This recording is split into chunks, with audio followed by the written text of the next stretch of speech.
A lot of companies will say we're student first. I will say we're teacher first. Of course we care about our students, and of course we build our products so that it is student focused and student friendly. But if we don't do our job right with the teachers, we're never going to get to the students.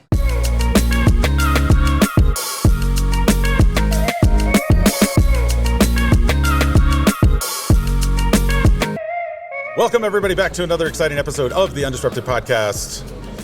Carl, I'm talking to myself now. I don't know why. I don't think the coffee's kicked in. I'm not used to seeing Adam sitting kind of next to me. Yeah. And then there's this person in between us. We always said, Adam, we would never let anyone come in between us. But go ahead. Tell us who you are. What are you doing on the show? I am the person that comes in between Adam and Carl, and it's a very difficult place to be, but I'm here. Well, you know what? Better late than never. Your new name is And. Because it's Adam and Carl. Yes, that's Well, good thing my name starts with A, so we can make it work. There we go. If you can't tell, everybody, we are doing this live from FETC. Adam and I are watching as people are walking by. We're near the expo hall, not as close as some people may think, but yeah, there's New Orleans right out in front of us. Adam, what do you think? What do you see out there, Alefiya? What do you see? I was just gonna say it is not outside the expo hall; it's on the other side of the food. Yeah, we need to be specific about that next time. Yeah, but that's okay. We're here. Well, let's hear a little bit about you and your story. Tell us who you are, where you in this lovely T-shirt that you're rocking today. Well, I actually will start with this T-shirt because this idea came from this gentleman over here. Thank you. And Carl met me a couple years ago at NiceGate, and I told him my story, and he said, you should have a shirt that says CEO, because that's what you are. And so that's what got made. CEO was invented. Yeah. CEO was invented. SHEEO. Yeah. Because I am a CEO of an ed tech company called Madlearn. I'm a teacherpreneur, teacher turned entrepreneur, and a very proud team member of a phenomenal group of people. One of which is right here with me. We're doing some great stuff, and we've been around for 9 years. Carl, can you believe it? We had celebrated 9 years this month. 9 years is just about past what I would consider ed tech startup. Don't you think, Adam? I feel like ed tech in general. In the educational industry, it's not like regular startup stuff. Yeah. We are an ed tech toddler. There you go. There you go. Past the infant stage, Not you're infant, stumbling we're toddler. around. Yeah. Potty trained? Potty trained. Potty trained. Potty trained. When we have almost 100 different schools and districts that are using our product for 5 or more years, we're potty trained. Yes, because you don't have accidents anymore. Right. We have accidents all the time. Here's the thing, though. You are CEO, but in my alter ego is Captain EO, and that's a joke that's dating myself. For those of you who know about Captain EO, that was Michael Jackson and Disney. You remember he had the 3D thing? No, that wasn't The Wiz. No. He had a show at Disney in Epcot, Captain EO. Yeah, dating myself there. This conference is no longer in Orlando to tie it all back to that. Yes. See what I did there? We are now in New Orleans. Segue, baby. My first ever FETC. Is this? How many have you been to? Is this your first? 4 or 5. Okay. We've been here on So you're in and the off potty for 3 stage. years. I'm in the potty trained stage. But no, it's a great event. Definitely been to it in Orlando many times. We presented a workshop yesterday that was app development for elementary students. And that's what our company is. Madlearn is mobile app development for kids all across the board, specifically in non-computer science classrooms. And so we just did a massive release, which you guys haven't heard about, but we had a whole new product Breaking release. news here. Breaking live news. on the podcast. Absolutely, breaking news. We are now officially the only design thinking integrated app development program for students. So we've got 6 modules, design thinking integrated into the tool, very accessible for young learners. So elementary and middle school kids need to be building apps. So let me ask you this, because one of the things with Future Ready, really focusing on closing that digital divide. And some people only think about the divide as far as access, but I really want to also think about it as far as the activities and the task and what we're asking our students to do, because very often you see your students in poverty, students of color, they often get stuck on the drill and kill applications and really don't get those higher level critical thinking skills with technology. So how does your product kind of fill that gap that's out there? you talked about the digital divide. There's a big interest divide and a belief divide. Yeah. And the belief in whether that's a class for me, or whether that's an activity for me, or whether that's a career for me. And so if we only focus on the kids that are coming to a computer science class or a STEM class, we're only getting the kids that already believe they should be there. Right.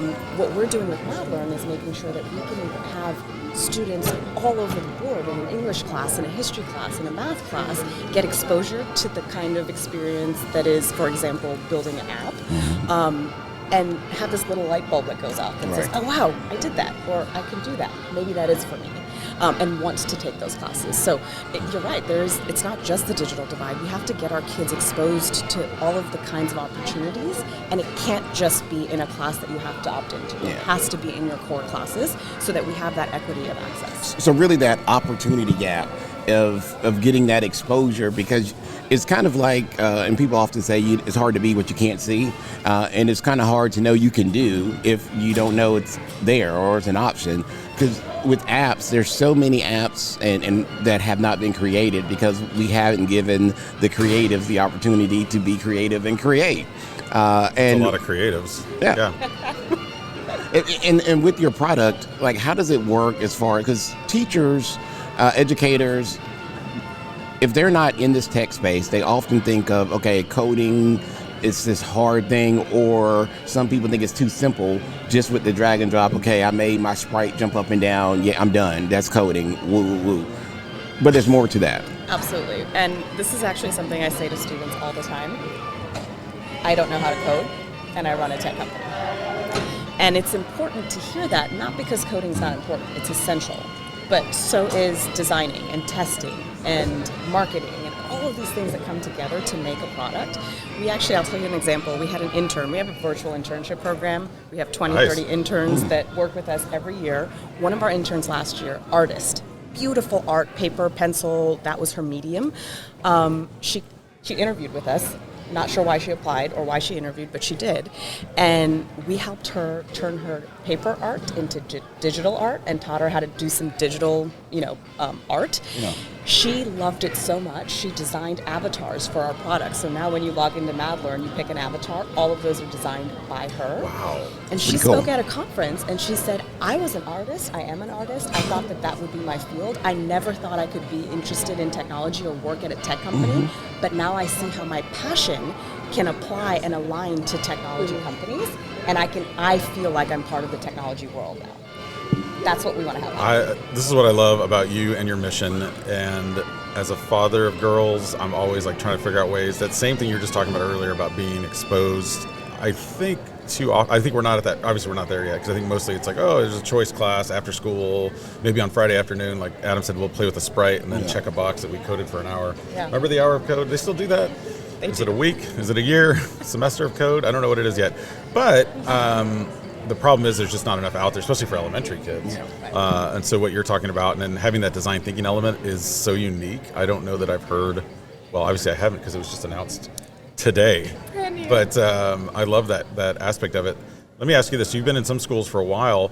What makes MadLearn stick? Like, what is something that a school does? Because it's great to go, oh, we love it. And then you know what happens is eventually it starts to kind of dwell down, and maybe there's not so much excitement about it. How do you get those things to stick and stay for several years in the district?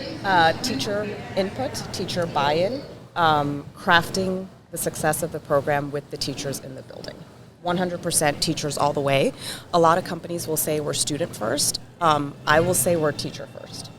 Of course we care about our students, and of course we build our products so that it is student focused and student friendly.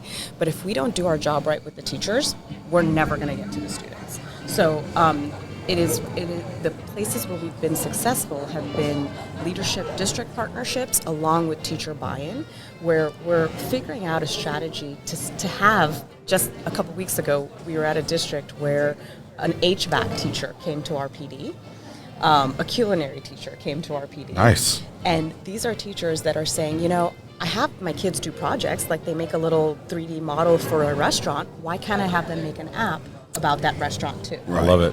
The HVAC teacher is saying, look, we're learning about the four parts of an air conditioning unit, the condenser, the compressor, the I don't know the other ones. I was about to be very impressed if you could name all 4 parts.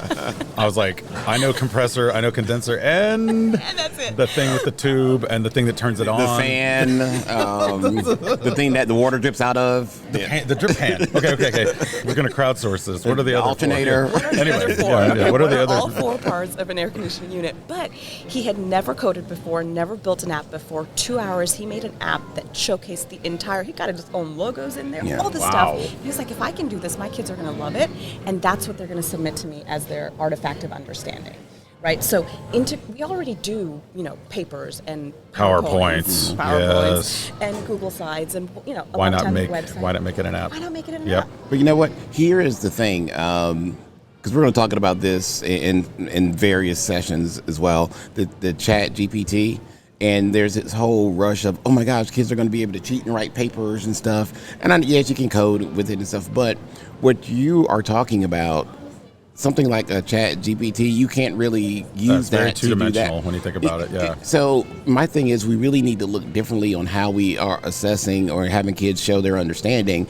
If it's so simple, I can plug it into an AI and create. Absolutely. I was joking with someone on Twitter the other day, and I said the people who are scared of Chat GPT are the same people who are scared of Google Maps. They're like, nobody's going to know how to read a map anymore. Photoshop is the same thing. No photo is going to be the same. By the way, I have to point this out. When she said absolutely, she said absolutely. I just caught that. That is brilliant. Subtle marketing there. Absolutely. Well, she is a STEMinist. Oh, yes, and a CEO. Yeah, just all sorts of wordplay here. Yep. We like the words. We like making up words all the time. So tell our listeners how do they get a hold of you? Where do they find out more information about this product? And it's not an SEL product, folks. Even though it says mad, I always say this joke all the time. It's like, it's not about learning how to be mad. Mobile app development. It is absolutely amazing. Oh my gosh, I love it. I think I said this to you before, but the best way to find this is on the interwebs. The internet, okay. So I would go to www. .mad-learn.com. But no, Google us. Obviously, we're on Twitter at MadLearn. We're here at conferences. We're presenting. Oh, tomorrow I'm on a CEO panel. Jen Womble is moderating a panel on EdTech innovation and entrepreneurship, and there's 4 of us that are going to be on the panel. The only CEO on the panel. Nice, representing. But yes, please come join us tomorrow at 2 p.m. So let me ask you this: with your role, and you had a unique journey to get where you are. And one thing in education, everybody's always talking about the side hustle. Whether it's an Etsy shop, whether it's whatever it is. You're baking cookies. Public speaking, making resources on Teachers Pay Teachers, all that stuff. Sure. So, what is your advice that you would give that teacher out there, that educator that's listening, that is thinking about, hey, I have this really great idea, but the whole thing is, taking that first step. That's always like the hardest thing, taking that first step, because I don't know who to ask. I don't know where to go. So what's your advice, words of wisdom, oh wise one, that you would give anyone out there who's thinking about creating something, being a creator, stepping out on faith? No, that's a great question. I think the first step is talking to other people that have done the same or something similar. A lot of times we feel like we're the only ones out there doing A, B, or C. And the reality is 9 times out of 10, we're not. So if you are considering, I was a teacher for many years, I was in the classroom, I had this crazy idea that my school should have its app, and that would help parent communication. So I tried to figure out how to make an app for my school without spending $100,000, because 10, 12 years ago, that's what it took. I remember that. Yes. Right? Yeah. I mean, Some people are still paying that amount. So yes. True. But now there's easier ways to do it, right? And that morphed into us teaching kids how to do it. But there's so many different routes to being a teacherpreneur or starting some sort of an endeavor of your own. I think one of the best ways to start is, well, first figure out what it is that's your passion, right? What do you want to do that is in addition to or outside of the classroom? But once you have that, and you have that calling or that passion or that interest, if you will, talk to some people that have done it. And I would be happy to be one of those people that you talk to. Reach out to me on LinkedIn or Twitter or whatever. But just really thinking about what it means to me to be in the classroom and what it means to me to be doing whatever else it is in addition to that. And a lot of times you might realize you don't want to do that full time. And you want to have that side hustle and you want to keep it as this fun thing on the side, but my passion is to be in the classroom and with students. And sometimes that might take you to the next level and that big shift. And really figuring out, it might help you start a company. It might help you start 5 companies or open a restaurant or a bar, by the way. Yes. I still have to visit his bar in Austin. It needs to happen. Still needs to happen. Well, you're very popular here as people keep walking by and waving at you, so we're going to let you go. But Alefiya Master, how do we find you? So mad-learn.com, but also on the Twitters you mentioned earlier, you're on at MadLearn. At MadLearn. And my personal handle is at Alefiya EDU. On Twitter, the most. LinkedIn for sure. Just find me on LinkedIn, Alefiya Master.